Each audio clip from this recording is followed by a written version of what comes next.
अस्सलाम वालेकुम students.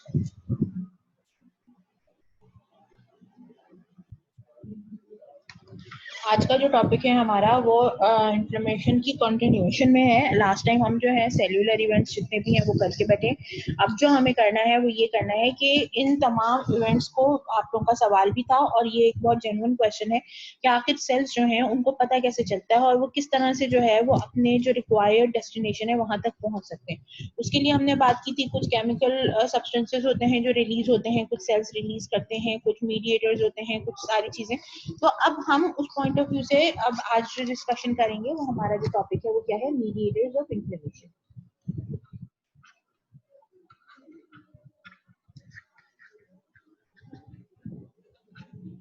Inflammation के अंदर क्या कौन से सब्सटेंसेस हैं जो इन्फ्लेमेशन का जो प्रोसेस है उसको मीडिएट करते हैं।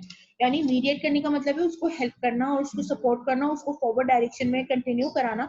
उस प्रोसेस के लिए कौन कौन से केमिकल सब्सटेंसेस हैं जो कंट्रीब्यूट कर रहे होते हैं। अच्छा, अब मीडिएटर्स जो होते हैं बेसिकली केमिकल सब्सटेंसेस हैं जो कि या तो सेल से निकलते हैं या प्लाज्मा से निकलते हैं। यानी mediators are chemical substances derived from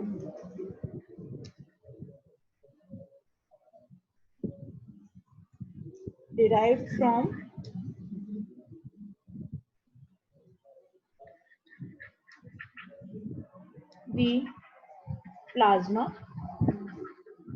or cell. Now these mediators could be classified into two types basically। जो आपके पास आती हैं, एक कहलाती है जैसे कि हमने बात की प्लाज्मा, दूसरा सेल। तो one is known as plasma derived mediators and the other class is known as cell derived mediators। यहाँ पे एक बहुत बात इंपॉर्टेंट है वो ये कि प्लाज्मा डिराइव्ड जो मीडिएटर्स होते हैं वो बेसिकली क्या है कि they are present in the plasma, they are circulating in the plasma in the form of pre formed proteins. ठीक है जी, प्री फॉर्म्ड प्रोटीन्स की फॉर्म में ज्यादातर प्रोटीन्स ही होती हैं।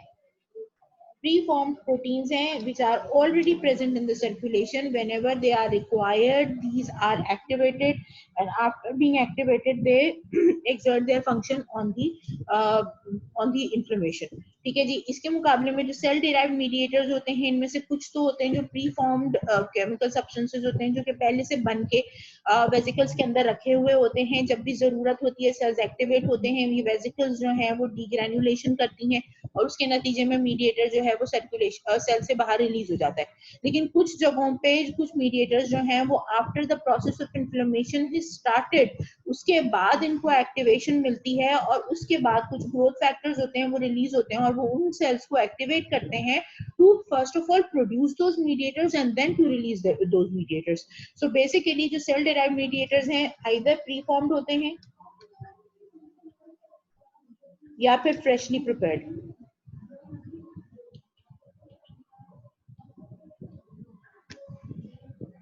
अच्छा जी, बेसिकली इनका काम क्या होता है? इनका काम ये होता है, अच्छा सेल फर्स्ट ऑफ ऑल पता हो जाए कि आपके पास सेल्स कौन कौन से हैं। ऑब्वियसली जो ब्लड के अंदर जो सर्कुलेटिंग सेल्स हैं, आरबीसी को छोड़ के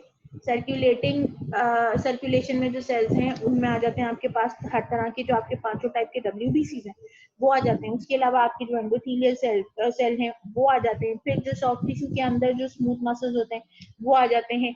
ठीक है, उसके अलावा फिर जो आपके जो टिश्यू के अंदर जो एंटीजन प्रेजेंटिंग सेल्स होते हैं या जो रेजिडेंट सेल्स होते हैं ऑफ द कनेक्टिव टिश्यू वो बेसिकली जो है प्रोड्यूस कर रहे होते हैं सेल डिराइव्ड मीडिएटर्स। यानी नंबर ऑफ सेल्स जो है उसकी लिस्ट बहुत लंबी है, या आप उनमें से कहीं से भी जो है वो सेल्स जो है वो किसी भी किस्म का केमिकल रिलीज कर सकते हैं दैट में इंड्यूस और दैट में propagate the process of inflammation. अच्छा जी, इनका काम क्या होता है बेसिकली? या तो जो जो इन्फ्लेमेशन का जो इनिशियल प्रोसेस है उसके अंदर यानी जो वेजो कंस्ट्रिक्शन हो गया या उसके बाद जो सपोर्टिंग वेजो डायलेशन होती है उसको कंट्रोल कर रहे होते हैं, या फिर एज अ कीमोटैक्सिन इस्तेमाल हो रहे होते हैं, या फिर ऑब्वियसली जैसे जो आपकी जो क्या कहना चाहिए जो एडिशन मॉलिक्यूल्स हैं उनको बनाने उनको रिलीज कराने में हेल्प करा रहे होते हैं। और उसके अलावा जो है फिर इसके अलावा ये करते हैं जो इनकी जो एक बहुत इंपॉर्टेंट प्रॉपर्टी है, they bind to specific receptor. हर किसी चीज के साथ जाके बाइंड नहीं कर जाते हैं, they bind to specific receptors. अब ये रिसेप्टर्स जिन सेल्स के ऊपर होंगे बेसिकली ये उन्हीं सेल्स पे जाके बाइंड करेंगे, और जब ये वहां पे बाइंड करेंगे तो फिर वहां पे जाके जो है वो सेल्यूलर इवेंट जो है वो प्रोड्यूस कर सकेंगे। अच्छा, तो अब ये इस तरह से जब ये हमारा डिस्कशन हो गया तो इसके बाद फिर हम आ जाते हैं जो डिफरेंट टाइप के जो मीडिएटर्स हैं। उसके लिए मैं आप एक मिनट ठहरिएगा, आप जरा सा मैं आपको जो है एक पिक्चर शेयर करती हूँ आपके साथ। ये एक पिक्चर है जो मैंने आपके साथ शेयर की है।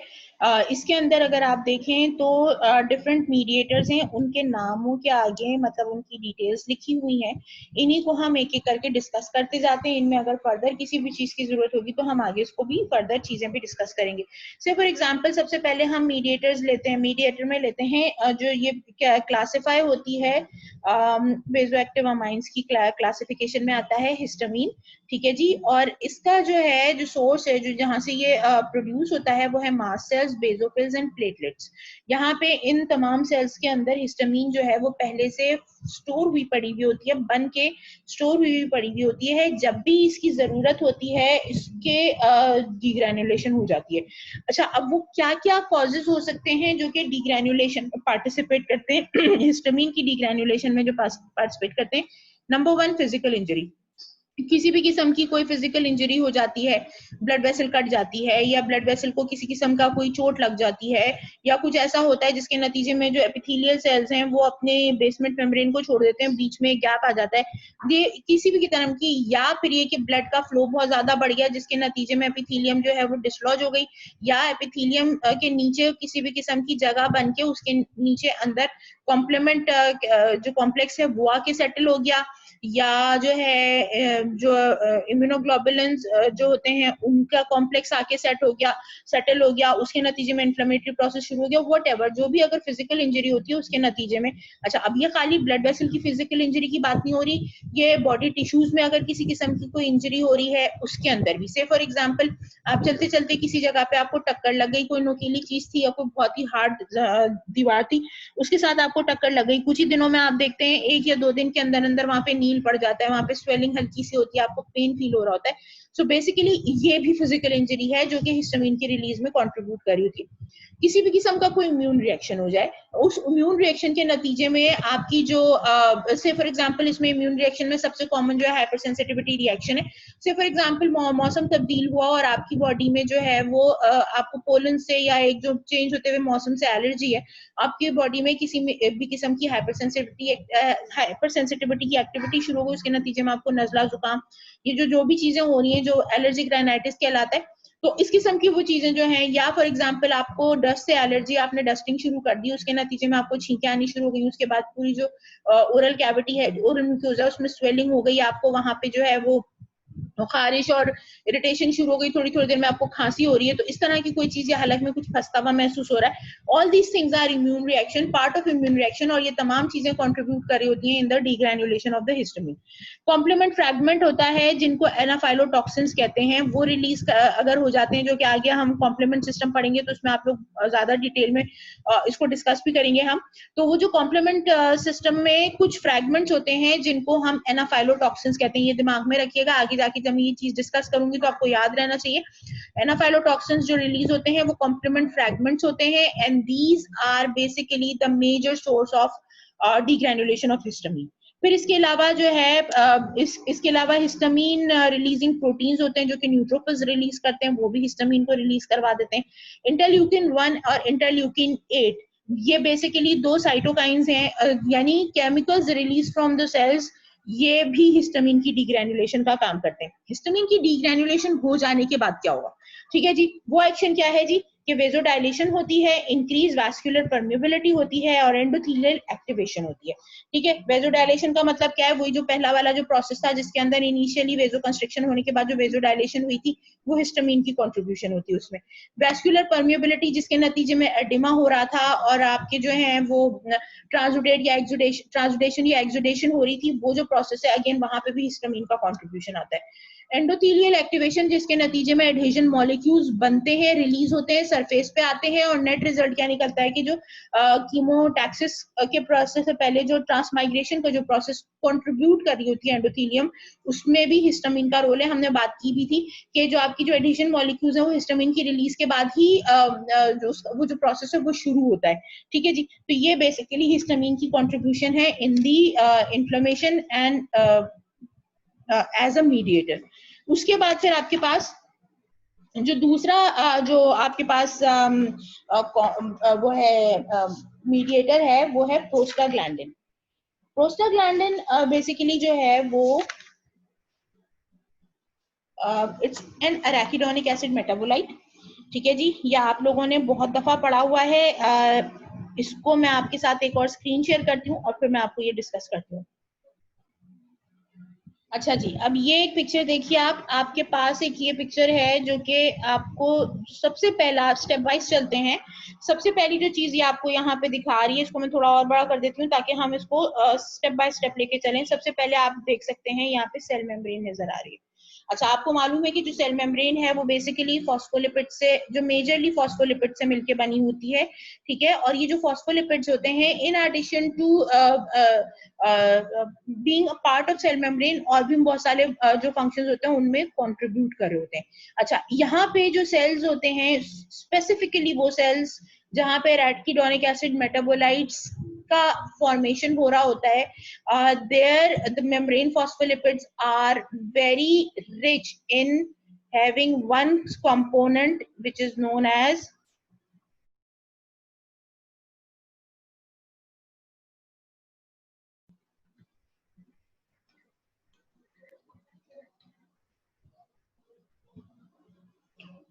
ठीक है जी। अब ये जो फॉस्फेटिडाइल कोलिन है basically it's the major part of एक मिनट ठहरिएगा, मैं आपके साथ स्क्रीन शेयर कर लूं तो उसके बाद फिर मैं आपको बताती हूँ। Phosphatidyl choline is basically the major part of cell membrane. जैसे कि मैंने आपको बताया, वो तमाम सेल्स, खुसूसियत से जो इन्फ्लेमेटरी सेल्स हैं, वो तमाम के तमाम cells which are contributing in the inflammation, तो वो तमाम सेल्स की जो मेम्ब्रेन होती है उसमें in addition to multiple of different kind of phospholipids, phosphatidyl choline की जो मिकदार होती है वो सबसे ज्यादा होती है। अच्छा, अब होता क्या है कि ये जो सेल मेम्ब्रेन फॉस्फोलिपिड है फॉस्फेटिडाइल कोलिन, इसका जो बेसिक स्ट्रक्चर है वो पहले मैं आपको ड्रॉ करके दिखाती हूँ, उसके बाद फिर मैं आपको बताती हूँ। कोलिन का जो मॉलिक्यूलर जो स्ट्रक्चर है वो ऑब्वियसली हम उसको ऐसा फंक्शनल ग्रुप मेंशन करेंगे। आपको मालूम है कि जो मेम्ब्रेन फॉस्फोलिपिड होती हैं उनका एक सेंटर का जो 3 कार्बन का बैकग्राउंड होता है और उसके ऊपर जो कार्बन नंबर 3 होता है उसके साथ फॉस्फेट मॉलिक्यूल अटैच होता है और उस फॉस्फेट मॉलिक्यूल के साथ फंक्शनल ग्रुप लगा हुआ होता है। इन दिस केस जो अभी हम बात करें फॉस्फेटिडाइल कोलिन, तो इसमें फॉस्फेट के साथ कोलिन का मॉलिक्यूल लगा हुआ होता है। ठीक है जी, अब ये जो कोलिन है इसके साथ कार्बन नंबर 2 आप लोगों को अच्छी तरह याद भी है, जहां तक मुझे याद पड़ता है आप लोगों को इसका असाइनमेंट भी मिला था। फॉस्फेटिडाइल कोलिन के जो कार्बन नंबर 2 होता है उसके ऊपर होता है पॉली अनसैचुरेटेड फैटी एसिड की चेन होती है, जबकि जो कार्बन नंबर 1 होता है इसके ऊपर होती है सैचुरेटेड फैटी एसिड की चेन। अच्छा, यहाँ पे एक और चीज जो बहुत इंपॉर्टेंट है, हमारी बॉडी के अंदर जो अनसैचुरेटेड फैटी एसिड्स हैं उनमें अगर हम बात करते हैं 3 बहुत इंपॉर्टेंट एसिड, तीन जो पॉलीअनसैचुरेटेड फैटी एसिड्स हैं उसमें है linoleic acid,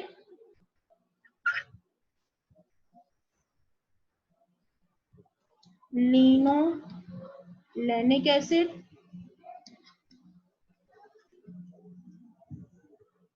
and I guess तीसरा वाला जो है वो है ओलिक एसिड। ठीक है जी, ये 3 होते हैं। एक के अंदर जो है 2 डबल बॉन्ड्स होते हैं, एक के अंदर ओलिक और लिनोलिक एसिड के अंदर 2 डबल बॉन्ड्स होते हैं, लिनोलेनिक एसिड के अंदर 3 डबल बॉन्ड्स होते हैं। जो चौथा डबल बॉन्ड है वो यूजुअल, अच्छा यहाँ पे ये एक और जो इम्पोर्टेंट चीज है वो ये कि ये जो तीनों के तीनों जो फैटी एसिड्स हैं, these are essential fatty acids, ठीक है। और इसेंशियल फैटी एसिड का मतलब क्या है कि our body has no capability to produce a double bond in our body, ठीक है।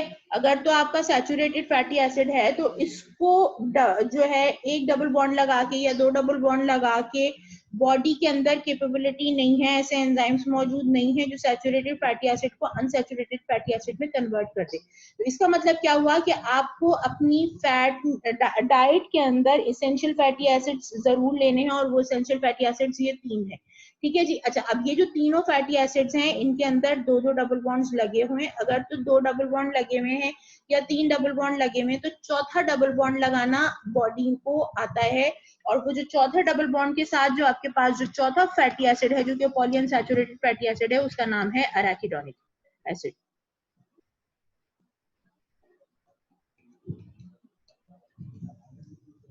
ठीक है जी।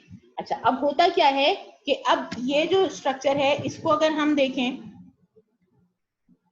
अराकिडोनिक एसिड है। अच्छा, अब ये जो स्ट्रक्चर है वो कहाँ पे मौजूद है, ये एक इंपॉर्टेंट चीज है जो मैं आपको पहले बता दूं।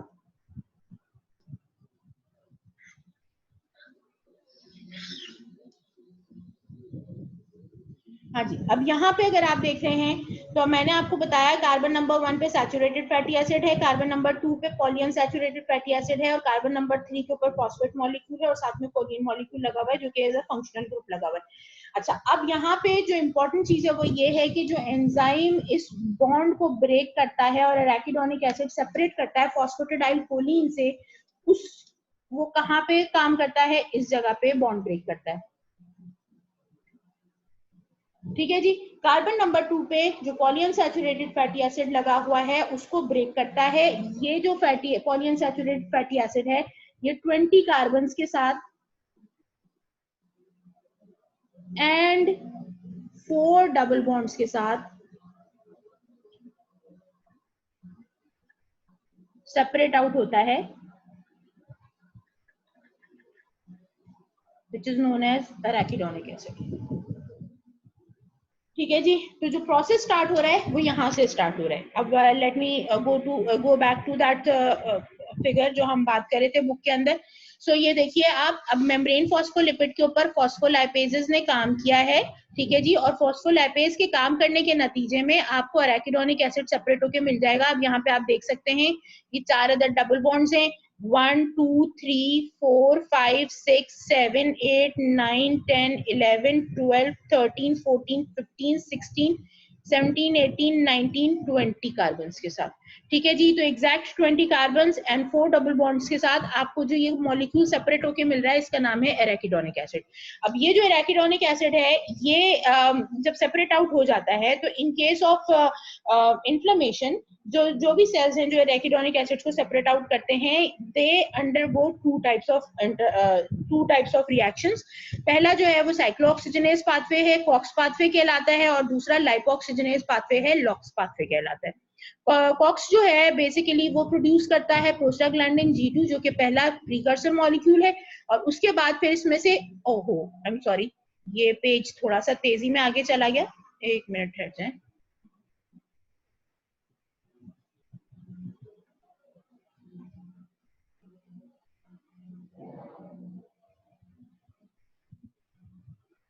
ये हम बहुत नीचे चले गए हैं, एक मिनट ठहरिएगा।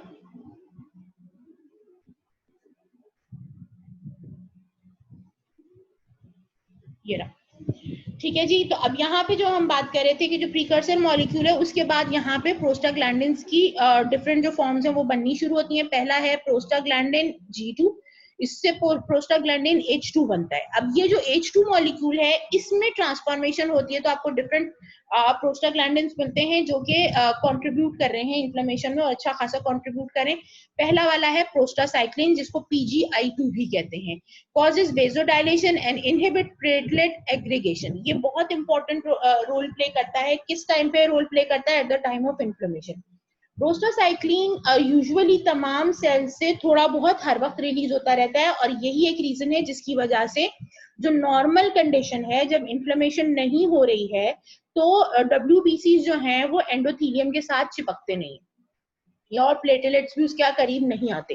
ठीक है जी, तो ये एक बहुत मेजर रीजन है। लेकिन जैसे ही इंजरी होती है तो सिर्फ वो पोर्शन ब्लड वेसल का जहां पे इंजरी हुई है उस जगह पे प्रोस्टासाइक्लिन बनना बंद हो जाता है।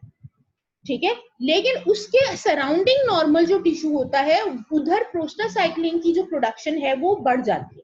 वजह इस बढ़ने की क्या है कि आप अगर फॉर एग्जांपल प्रोस्टासाइक्लिन रिलीज ना हो तो प्लेटलेट जिस मिकदार में नीचे सेटल होते हैं तो बहुत तेजी के साथ एक बहुत बड़ा क्लॉट बन जाएगा। जहां पे इंजरी हुई है वहां तो क्लॉट सही है, लेकिन बाकी जगह जहां पे कोई इंजरी नहीं हुई है वहां पे क्लॉट का मतलब क्या है कि एक कोगुलेशन का कैस्केड शुरू हो जाएगा, जो कि एक एबनॉर्मल फिनोमेना है जिसके नतीजे में थ्रोम्बोसिस होती है, यानी थ्रोम्बस फॉर्मेशन होनी शुरू हो जाती है। That is not required by the body. So उस चीज को प्रिवेंट करने के लिए प्रोस्टासाइक्लिन रिलीज होता है हर नॉर्मल टिश्यू में, उस पूरे एरिया में जहां पे इन्फ्लेमेशन हो रही है उसकी सराउंडिंग जितनी ब्लड वेसल्स हैं जहां पे जरूरत नहीं है कंट्रीब्यूट करने की इन दी इन्फ्लेमेशन, वहां पे प्रोस्टासाइक्लिन रिलीज हो जाता है ताकि वहां पे प्लेटलेट्स और WBCs की अटैचमेंट का जो प्रोसेस है वो ना हो सके। दूसरा जो इसके बाद जो एक और जो प्रोस्टाग्लैंडिन प्रोड्यूस होता है वो है थ्रोम्बोक्सिन A2। ये थ्रोम्बोक्सिन A2 बहुत इंपॉर्टेंट रोल प्ले करता है किस जगह पे? एक तो ये कि वेजो कंस्ट्रिक्शन कराता है। दूसरा बहुत इंपॉर्टेंट काम ये कि at the site of injury, मैंने अभी 2 मिनट पहले बोला कि at the site of injury prostacyclin बनना बंद हो जाता है। ठीक है जी, जब प्रोस्टासाइक्लिन बनना बंद हो जाता है तो उसकी जगह क्या बनना शुरू हो जाता है? थ्रोम्बोक्सिन A2 बनना शुरू हो जाता है। ठीक है जी, और ये थ्रोम्बोक्सिन A2 क्या करता है? प्रोमोट करता है प्लेटलेट की एग्रीगेशन, यानी जिस जगह पे इंजरी हुई है उस जगह पे प्लेटलेट की एग्रीगेशन होगी ताकि वहां पे क्लॉट बने और ब्लीडिंग का जो प्रोसेस है वो रुक सके। नेक्स्ट इसके अलावा आपके पास जो दो क्या कहना चाहिए, आपके पास जो मीडिएटर्स और बनते हैं एराकिडोनिक एसिड मेटाबोलाइट्स में, वो है PGD2 एंड PGE2। ये दोनों वेजोडाइलेशन में कंट्रीब्यूट करते हैं, साथ में वैस्कुलर परमिएबिलिटी भी बढ़ाते हैं, यानी इतनी वेजोडाइलेशन कर देते हैं कि उसके नतीजे में जो एंडोथेलियल सेल्स हैं उनके दरमियान में गैप्स जनरेट हो जाते हैं और इन गैप्स के थ्रू जो है वो फ्लूइड जो है वो निकलता है, यानी एक्स्ट्राविजेशन का जो प्रोसेस है वो हो सकता है। ठीक है जी, यहाँ तक अगर बात क्लियर हो गई है तो हम जो दूसरा प्रोसेस है उसकी तरफ चलते हैं। एराकिडोनिक एसिड जो है उसका जो दूसरा पाथवे है, अगर तो साइक्लोऑक्सीजनेस पाथवे नहीं हो रहा है तो जो लाइपोऑक्सीजनेस पाथवे होता है उसके अंदर क्या है, HPETE जो है वो रिलीज होता है। HPETE रिलीज होने के नतीजे में आपको 5-HETE मिलता है। 5-HETE कीमोटैक्सिस में कंट्रीब्यूट करता है। ठीक है जी, हम पूछ रहे थे उस दिन, डिस्कस भी हो रहा था कि कीमोटैक्सिस में कौन कौन से केमिकल्स जो है वो कंट्रीब्यूट कर होते हैं। You can make a list के जी, से फॉर एग्जांपल वेजोडाइलेशन के लिए कौन से मीडिएटर्स हैं और कीमोटैक्सिस में कौन से मीडिएटर्स काम करते हैं, वैस्कुलर परमिएबिलिटी कौन बढ़ाता है, वो एक पूरी लिस्ट बना लें क्योंकि आगे आपको वाइवा में भी हेल्प होगा और जो पेपर्स हैं उनके अंदर भी आपको ये बहुत कंट्रीब्यूट करेगी इंफॉर्मेशन। सो HPETE से आइदर 5-HETE बनती है जो कि कीमोटैक्सिस करा रही है। ऑब्वियस सी बात है ये उस वक्त सबसे ज्यादा जरूरी है जबकि ट्रांसमाइग्रेशन हो चुकी है, तो अब और तो कोई प्रोसेस होना नहीं है, ट्रांसमाइग्रेशन हो चुकी है, सेल्स जो है वो टिश्यूज में आ गए, तो उस टाइम पे तमाम की तमाम जो एराकिडोनिक एसिड मेटाबोलाइट्स हैं वो ट्रांसफॉर्म हो रहे होते हैं इनटू 5-HETE ताकि कीमोटैक्सिस हो सके और ल्यूकोसाइड जो है वो कहाँ पहुंच सके, at the site of injury. ठीक है, लेकिन उसके अलावा इन एडिशन टू दैट ये HPETE जो है वो फिर क्या करता है, जो एक सीक्वेंस चलता है इसका, ल्यूकोट्राइन A4 बनाता है जो कि फिर बाद में B4 में कन्वर्ट हो जाता है, and it also contributes in chemotaxis. ठीक है जी, तो B4-HETE कीमोटैक्सिस में कंट्रीब्यूट कर रहे हैं। उसके बाद अगर आगे नीचे आए तो ल्यूकोट्राइन C4, D4 और E4 ये तीनों एक ही जैसा काम करते हैं और वो क्या है जी, ब्रोंकोस्पाज्म कराते हैं, यानी ये एलर्जिक रिएक्शन में, एस्थमा में बहुत ज्यादा कंट्रीब्यूट करते हैं कि ये इन्फ्लेमेशन हुई, एलर्जिक रिएक्शन हुआ, नेट रिजल्ट क्या निकला कि जी ब्रोंको कंस्ट्रिक्शन हो गई, पेशेंट को एकदम से जो है वो एयर हंगर होगी। उसके अलावा वैस्कुलर परमेबिलिटी को ये इंक्रीज कराते हैं, यानी उस जगह पे पानी भी भर जाएगा, तो जो है जो आपका जो ब्रोंकियल स्मूथ मसल्स है उनमें स्वेलिंग भी हो जाएगी, and that will obviously exaggerate the situation of the respiratory arrest. तो वो जो कंट्रीब्यूशन करता है, जैसे हमने कहा था इन्फ्लेमेशन बॉडी के लिए एक प्रिवेंटिव मैकेनिज्म है, बट एक लेवल तक, टू सर्टेन एक्सटेंट। उसके बाद क्या करता है, वो पेशेंट की जो लाइफ है उससे खेलना शुरू कर देता है। अगर तो उसको सही टाइम पे ट्रीट ना किया जाए, उसको सही से कॉन्ट्राडिक्ट ना किया जाए, तो वो फिर किसी की भी जिंदगी को खत्म करने की भी अहलियत पूरी पूरी रखता है। अच्छा जी, इसके अलावा 5 लाइपोक्सिजनेज 5-HPET के अलावा एक और 5-HPET आइदर ल्यूकोट्राइन B4A4 की फॉर्मेशन की डायरेक्शन में जाता है, या फिर 5-HETE बना रहा होता है, या तीसरी जो उसकी जो डायरेक्शन है वो 5-HPETE जो है वो कन्वर्ट हो जाता है इनटू 12 लाइपोक्सिजनेज एंजाइम, और ये फिर क्या बनाता है, लाइपोक्सिन A4 एंड B4 बना रहा होता है। इनका काम क्या है, इन्फ्लेमेशन की इनहिबिशन कराना। ठीक है जी। अब से फॉर एग्जांपल दो जगहों पे आप इसकी इंपॉर्टेंस देख सकते हैं कि जी से फॉर एग्जांपल बहुत ही माइनर सी इंजरी हुई है और 1 या 2 दिन के अंदर अंदर वो चीज कवर हो गई है, तो उस इन्फ्लेमेशन के प्रोसेस को लिंगर ऑन नहीं करवाता, और ये रिलीज होने के बाद इन्फ्लेमेशन का जो प्रोसेस है उसको इनहिबिट करना शुरू कर देता है। यानी जितने मीडिएटर्स रिलीज हुए हैं उनको जो है वो, यानी वो जो हम बात कर रहे थे शट डाउन मैकेनिज्म, वो इस तरह का जो शट डाउन सिग्नल है ये वो सिग्नल्स प्रोड्यूस करना शुरू कर देता है, और इस तरह से जो है वो आपके जो प्रोसेस है वो स्लो डाउन होकर फिर आहिस्ता आहिस्ता करके जो इन्फ्लेमेशन है उससे आप छुटकारा हासिल कर सकते हैं। मेरा ख्याल है कि इसमें हमने इसको काफी डिटेल में कर लिया है। कोई चीज जो आपको समझ में नहीं आई वो आप मुझसे पूछ लीजिएगा, लेकिन आई थिंक इसमें और कोई चीज नहीं है। ये पिक्चर आपकी बुक की है और आपके बुक से ही मैं दिखा रही हूँ। पेज नंबर है आई गेस 82 है, मेरे पास तो 82 लिखा हुआ है, लेकिन यहाँ बुक पे लिखा हुआ क्या है 72, पेज 72 है, वो आप देख लीजिएगा इसको और ये आपको बहुत हेल्प आउट करेगा। ठीक है जी। Coming back to our figure जो कि हम डिस्कस कर रहे थे, उसके ऊपर आ जाते हैं मीडिएटर्स की जो फिगर है। So this was all about your prostaglandin, mast cells produce करते हैं, ल्यूकोसाइट्स प्रोड्यूस करते हैं, कैसे प्रोड्यूस होता है वो हमने बात कर ली है। अच्छा, एक्शन जैसे कि मैंने बताया वेजोडाइलेशन करता है और उसके ज्यादातर वेजोडाइलेशन का काम कर रहा होता है, और वेजोडाइलेशन जब होती है और एक्स्ट्रावाजेशन जब होती है तो ऑब्वियसली टिश्यू के अंदर स्वेलिंग भी होगी और उसके बाद जो है वो पेन भी होगा। इन्फ्लेमेटरी जो कार्डिनल साइंस हैं अगर उनको सामने रखा जाए तो जब बॉडी गर्म होनी शुरू होगी तो अगर तो पूरे जनरलाइज किस्म की इन्फ्लेमेशन है तो it may ultimately lead to fever as well. तो बेसिकली ये तमाम चीजें हैं जो कि प्रोस्टाग्लैंडिन में हेल्प आउट कर रहे होते हैं। फिर ल्यूकोट्राइन्स, अगेन वो वही चीज, प्रोस्टाग्लैंडिन्स के बाद ल्यूकोट्राइन्स, दोनों एराकिडोनिक एसिड मेटाबोलाइट्स हैं। उनके भी हम जिस बात कर चुके हैं, सेम सेल्स प्रोड्यूस कर रहे होते हैं। वैस्कुलर परमेबिलिटी इंक्रीज करता है, कीमोटैक्सिस को कंट्रीब्यूट करता है, ल्यूकोसाइट की एडहेजंस कराता है और ल्यूकोसाइट्स की एक्टिवेशन भी कराता है।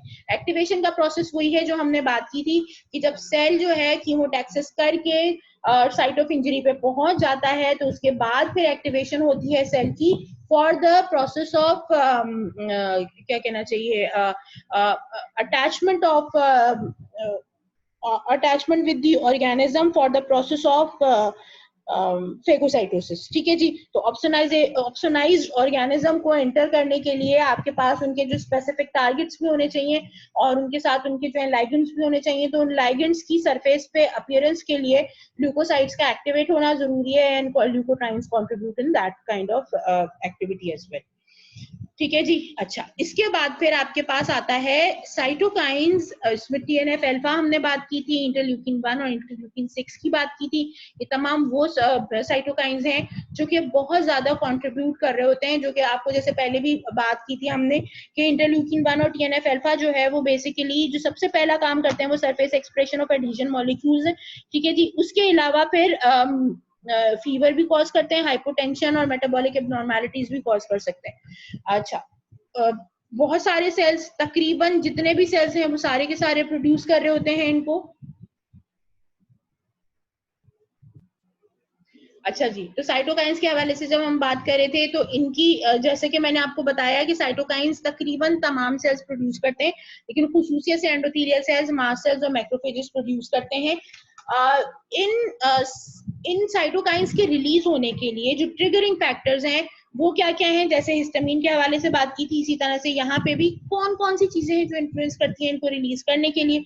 इसमें इम्यून कॉम्प्लेक्स सबसे इंपॉर्टेंट है, यानी एंटीजन एंटीबॉडी जो इंटरेक्शन के नतीजे में जो कॉम्प्लेक्स बनता है वो इम्यून कॉम्प्लेक्स साइटोकाइंस की रिलीज में बहुत ज्यादा मेजर रोल प्ले करता है। किसी भी किस्म का टॉक्सिन अगर बॉडी में मतलब इंट्रोड्यूस हो गया, आसान तरीन अल्फाज में हम ये तक कह सकते हैं कि एक छोटा सा जो मच्छर काट रहा होता है उसके डंक के अंदर जो छोटा मोटा सा टॉक्सिन होता है, उसके नतीजे में भी आपने नोट किया होगा कि एक छोटा सा गोला बन जाता है जिस जगह पे मच्छर ने काटा होता है। अगर बहुत ज्यादा कुछ लोग होते हैं जो थोड़ा सा हाइपर सेंसिटिव हो जाते हैं तो वही गोला एक बहुत अच्छे खासे दाने में तब्दील हो जाता है, उसमें पस पड़ जाती है, उसमें से कील निकलती है। तो वो एक प्रोसेस है पूरा, ठीक है जी। Depending upon the type of the level of immunity the person is having या type of allergy that person has developed against that toxin, तो उसके ऊपर जो है वो इंटरल्यूकिन 1 और TNF अल्फा उसकी रिलीज होंगे और उसके नतीजे में एग्जैजरेटेड अगर है मतलब हाइपर सेंसिटिविटी है तो एग्जैजरेटेड इन्फ्लेमेटरी रिस्पॉन्स भी जनरेट हो सकता है। किसी भी किस्म की फिजिकल इंजरी, जैसे हमने हिस्टामिन के लिए बात की थी, टिश्यू के अंदर, वेसल्स के अंदर, बॉडी से बाहर अगर किसी भी किस्म की वैस्कुलर फिजिकल इंजरी हो रही है तो वो फिजिकल इंजरी भी जो है वो कंट्रीब्यूट करती है the release of TNF alpha, interleukin 1 and interleukin 6। फिर वैरायटी ऑफ इन्फ्लेमेटरी प्रोसेसेस, जो भी किसी भी तरीके से अगर इन्फ्लेमेटरी प्रोसेस एक दफा जनरेट हो चुका तो फिर ये जो है वो फिर एंड तक लेके जाएगा और उसको काम कराएगा। बहुत इंपॉर्टेंट चीज ये है कि जितने भी मीडिएटर्स हम पढ़ रहे हैं, हिस्टामिन पढ़ लिया, प्रोस्टाग्लैंडिन, ल्यूकोट्राइन पढ़ लिया, आगे और भी बहुत सारे मीडिएटर्स पढ़ेंगे, इन सबको मीडिएट करता है cytokine, TNF alpha and interleukin 1। ठीक है जी, ज्यादातर मैं इसलिए बात कर रही हूँ कि इनके बारे में बहुत ज्यादा मशहूर है और इंटरल्यूकिन 6 जो है वो अभी इस लिस्ट में ऐड हुआ है, पहले नहीं था। तो ये जो है वो क्या कर रहे हैं कि these are those chemical substances which are in themselves activating release of another chemical substance that in turn will be doing the giving the responses of inflammation to different cells, और इस तरह से यानी एक चेन रिएक्शन स्टार्ट होता है। यानी first of all cytokine से फिर डिफरेंट मीडिएटर्स फिर जाके सेल्यूलर एक्टिविटीज करा रहे होते हैं। तो एक पूरी लिस्ट है जो साइटोकाइंस, ये वाले साइटोकाइंस प्रोड्यूस करवा सकते हैं, एक्टिविटीज कर सकते हैं। उसके लिए मैं आपके साथ स्क्रीन शेयर करती हूँ पहले, फिर उसके बाद हम इसको देखते हैं। इसके अंदर देख सकते हैं आप कि जो हम बात कर रहे हैं इंटरल्यूकिन के हवाले से, TNF alpha, interleukin 1 and interleukin 6, इनकी जो एक्टिविटीज हैं वो अच्छी खासी हैं। ये डिफरेंट फेजेस ऑफ इन्फ्लेमेशन के ऊपर जो है वो डिफरेंट किस्म की एक्टिविटीज में कंट्रीब्यूट कर रहे होते हैं। लाइक जो सबसे पहला जो फेज होता है acute phase, acute phase reaction में ये क्या कराता है, फीवर कॉज करता है, स्लीप इंड्यूस करता है। आपने नोट किया होगा जब शुरू शुरू में बीमारी का अटैक होता है तो नींद बहुत ज्यादा आती है, ठीक है जी। अब वो जो नींद आ रही है वो भी किसी वजह से आ रही है, हर वक्त आपको ऐसे नींद नहीं आ रही होती जितना बीमारी के स्टार्ट में आपको नींद आना शुरू हो जाती है। तो वो भी बेसिकली क्या वजह हो रही है कि आपके जो साइटोकाइंस हैं वो स्लीप इंड्यूस करा रहे होते हैं, डिक्रीज करते हैं एपेटाइट को, ताकि आप कम से कम खाएं, कम से कम खाएंगे तो बेड पे ज्यादा रहेंगे और बेड पे ज्यादा रहेंगे तो आपको नींद ज्यादा आएगी, एपेटाइट डिक्रीज होती है। ठीक है, कभी कभी पेशेंट को शॉक की कैफियत में ले जाते हैं और शॉक की कैफियत में फिर वो यही होता है कि वो जो पेशेंट को जो बेचैनी और घबराहट, उसके जो blood pressure out of control हो रहे होते हैं, वो तमाम चीजें जो है वो इसके अंदर आ जाती हैं। फिर इसके अलावा एक और बहुत इंपॉर्टेंट काम करता है जिसके नतीजे में आपको कंफर्म हो जाती है डायग्नोसिस कि किसी किस्म का कोई एक्यूट फेज रिएक्शन हो रहा है, दैट इज इट कंट्रीब्यूट्स इन न्यूट्रोफिलिया। आप अपना ब्लड सीपी, अगर तबीयत खराब होती है डॉक्टर आपको सबसे पहले क्या कहता है, ब्लड सीपी कराइए, और ब्लड सीपी देखते ही वो थोड़ी ही देर के बाद आपको कहता है हाँ जी आपको अक्यूट कंडीशन है, आपको आराम करना पड़ेगा, सिवियर किस्म का इन्फेक्शन हुआ है। अब वो जो सिवियर किस्म का इन्फेक्शन है वो किस बेस पर वो कह रहा होता है, WBC काउंट जो है ना, सॉरी गलत बोल दिया, TLC यानी टोटल ल्यूकोसाइट काउंट, जो कि आपका है 7000 से लेके 11000 जो है इसकी नॉर्मल रेंज है सेल्स पर क्यूबिक मिलीमीटर, ये इसकी नॉर्मल रेंज है TLC की। अगर तो इसके ऊपर चला जाता है तो आप डायरेक्ट आप बोलेंगे कि जी अक्यूट इन्फ्लेमेशन हुई है।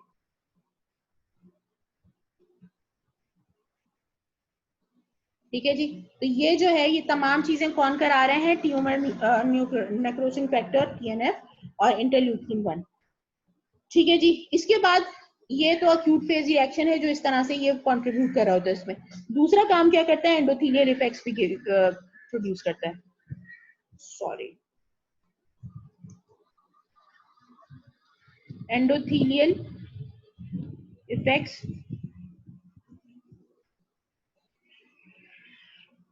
एंडोथेलियल इफेक्ट्स किस तरह से प्रोड्यूस करता है भाई, कि ये जो है वो ल्यूकोसाइट की एडिशन कराता है फर्स्ट ऑफ ऑल।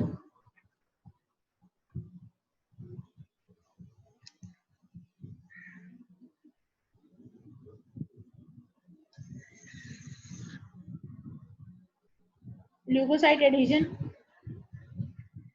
जो कि हम पढ़ के भी बैठे,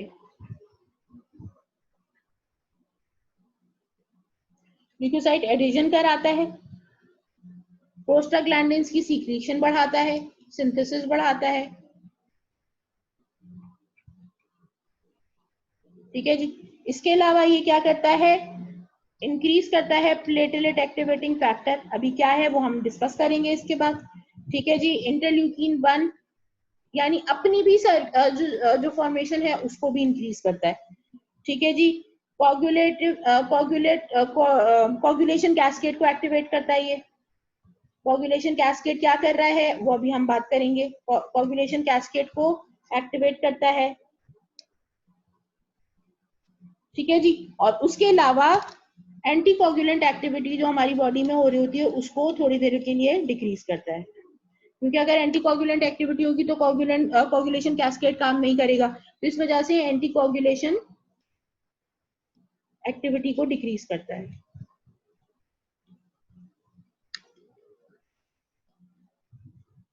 इसके बाद फिर एक और जो काम करता है वो, सॉरी, थर्ड फेज के अंदर जो तीसरा काम करता है वो फाइब्रोब्लास्टिक एक्टिविटी में ये कंट्रीब्यूट करता है। ये एक्टिविटी कब आती है, जब आपकी इन्फ्लेमेशन हो चुकी है और आपका जो जख्म है वो हील होना शुरू होता है, तब फाइब्रोब्लास्ट एक्टिविटी होती है। और ये फाइब्रोब्लास्ट एक्टिविटी के अंदर भी कंट्रीब्यूट करता है। कैसे करता है, क्या क्या करवाता है जी, प्रोलिफरेशन का काम करता है, फाइब्रोब्लास्ट की प्रोलिफरेशन कराता है।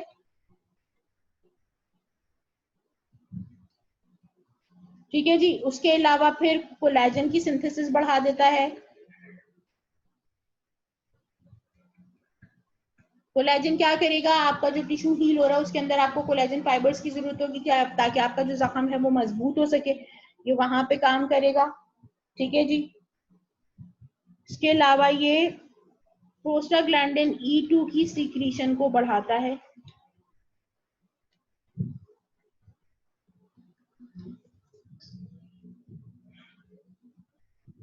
उसके बाद फिर आ जाते हैं आप फोर्थ स्टेप पे, ल्यूकोसाइट्स के ऊपर इसके कुछ इफेक्ट्स हैं। एक तो ये बताया था कि ल्यूकोसाइटोसिस करा रहा है, इसके अलावा ल्यूकोसाइट्स के से जो साइटोकाइंस रिलीज होते हैं उनको एक्टिवेट करता है। Increase the cytokines release from the leukocytes, जो कि फिर ऑब्वियसली कंट्रीब्यूट करेंगे in the recruitment of different kind of inflammatory mediators, and जो इंफ्लेमेटरी सेल्स की जो फर्दर जरूरत है ये उनमें कंट्रीब्यूट करेगा। यहाँ तक बात समझ में आ गई है? कोई चीज परेशान करी है या कोई चीज पूछ सकते हैं?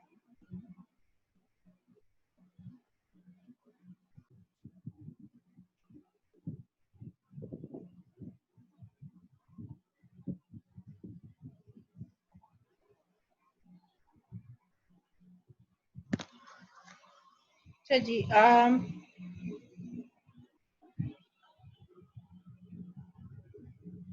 अच्छा, हम अब यहाँ पे जो है वो कीमोकाइंस की बात कर रहे थे। Chemokines are leukocytes activated, leukocytes और एक्टिवेटेड मैक्रोफेजेस से रिलीज होते हैं, केमिकल सब्सटेंसेस हैं। This is a super family of cytokines, यानी साइटोकाइंस को भी फर्दर अगर आप थोड़ा सा और एक्टिवेट कर दें तो ये बनते हैं। इनमें आपके पास जो डिफरेंट कीमोकाइंस हैं वो है अल्फा कीमोकाइंस जो कि मैक्रोफेजेस और एंडोथेलियल सेल्स प्रोड्यूस करते हैं, beta chemokines T cells produce करते हैं, गैमा कीमोकाइंस जो हैं वो लिम्फोसाइट्स प्रोड्यूस करते हैं।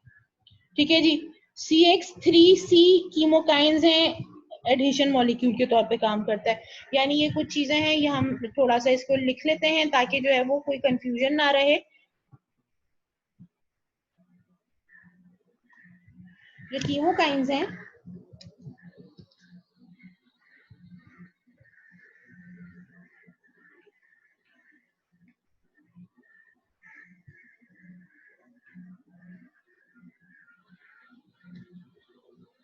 कीमोकाइंस 4 तरह के होते हैं, अल्फा, बीटा, गैमा और CX3C। जैसे मैंने आपको बताया अल्फा जो है वो मैक्रोफेजेस और एंडोथेलियल सेल्स प्रोड्यूस करते हैं,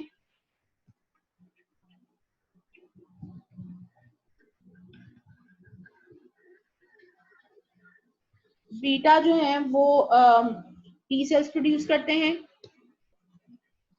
गैमा भी टी सेल्स लिम्फोसाइट्स प्रोड्यूस करते हैं। अब इसके अंदर टी और बी दोनों आ जाते हैं।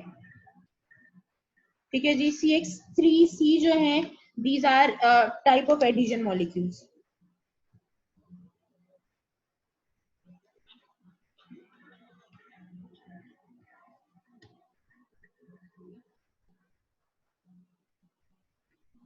Addition molecules. ठीक है जी। अब इनकी एक पिक्चर है जो मुझे अभी काफी अच्छी सी बुक में नजर आई है, वो मैं आपको दिखाती हूँ।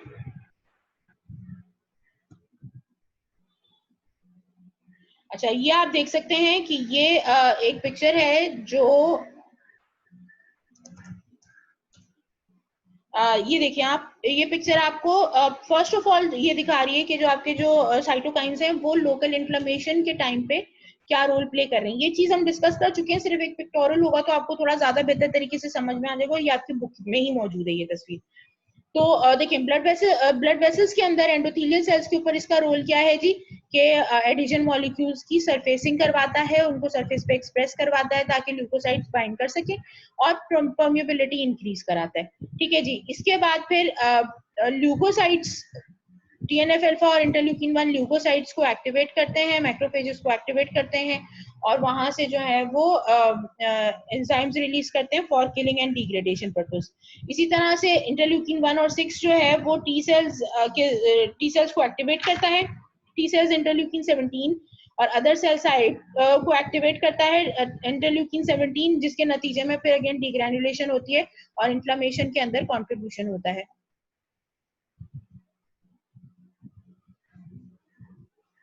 ठीक है जी। इसके बाद फिर आपके पास आता है जो नेक्स्ट पार्ट है वो है सिस्टमिक प्रोटेक्टिव इफेक्ट्स क्या दे रहे हैं। यही जब इसी टाइम पे जब ये मीडिएटर्स रिलीज हो रहे हैं तो जो डिफरेंट ऑर्गन है वहां से ये क्या एक्टिविटीज प्रोड्यूस करा रहे हैं। नंबर 1 जो है वो ब्रेन से फीवर कॉज कराता है, जो आपका जो थर्मोरेगुलेटरी सेंटर है उसमें थोड़ी सी एबनॉर्मैलिटीज क्रिएट होती है जिसके नतीजे में फीवर होता है। फिर लिवर से जो है एक्यूट फेज प्रोटीन्स रिलीज होते हैं, और ये एक्यूट फेज प्रोटीन्स जो है वो इन्फ्लेमेशन का जो इनिशियल जो प्रोसेस है उसको कंट्रीब्यूट करते हैं उसके अंदर। फिर बोन मैरो से ये ल्यूकोसाइट्स की प्रोडक्शन बढ़ाते हैं, जो कि मैंने आपको बताया था कि ल्यूकोसाइटोसिस होती है जो कि हेल्प कर रही होती है इन दी डायग्नोसिस पर्पसेस। और फिर उसके अलावा कि आपका जो ट्रीटमेंट सही डायरेक्शन में जा रहा है, यानी जो प्रोग्नोसिस हो रही है आपकी, जो आपने जो दवा दी है उसके नतीजे में आपकी डिजीज का प्रोग्रेस जो है वो ठीक डायरेक्शन में है या नहीं है, ये उसको भी हेल्प आउट करता है इस तरह से। पैथोलॉजिकल इफेक्ट्स क्या आते हैं कि आपके जो ये साइटोकाइंस हैं ये आपका जो हार्ट है उसमें से आउटपुट को डिक्रीज करते हैं ताकि at the site of inflammation, जो कि कभी कभी मतलब वैसे तो ठीक है लेकिन बाद में जो है वो इन लॉन्ग रन हाइपोटेंशन वगैरह हो सकती है जो कि पेशेंट के लिए काफी खतरनाक हो सकती है। फिर उसके अलावा इंक्रीज परमेबिलिटी तक तो बात सही है। थ्रोम्बोसिस का जो प्रोसेस है, यानी बगैर किसी रीजन के क्लॉट का फॉर्मेशन होना, ये एक बहुत बड़ा खतरे वाली बात है। अगर तो प्रोलॉन्ग इन्फ्लेमेटरी मीडिएटर्स रिलीज होते रहेंगे, स्लो एंड ग्रेजुअल इन्फ्लेमेशन का प्रोसेस चलता रहेगा, तो इन द लॉन्ग रन ये फिर प्रोसेसेस होते हैं। तीसरा जो एक इम्पॉर्टेंट चीज है जो वो ये कि अगर कंटिन्यूसली इंफ्लेमेटरी मीडिएटर्स रिलीज होते रहते हैं तो इंसुलिन रेजिस्टेंस जनरेट हो जाती है, that will ultimately lead to the development of diabetes mellitus. I think यहाँ तक के लिए हमारा आज का लेक्चर कंप्लीट हो गया है। कोई चीज जो यहाँ पे समझ में नहीं आ रही वो पूछ सकते हैं। इसको फिर हम आगे कंटिन्यू करेंगे नेक्स्ट क्लास के अंदर। Thank you so much. इंशाल्लाह फिर ये नेक्स्ट क्लास में से कंटिन्यू करेंगे।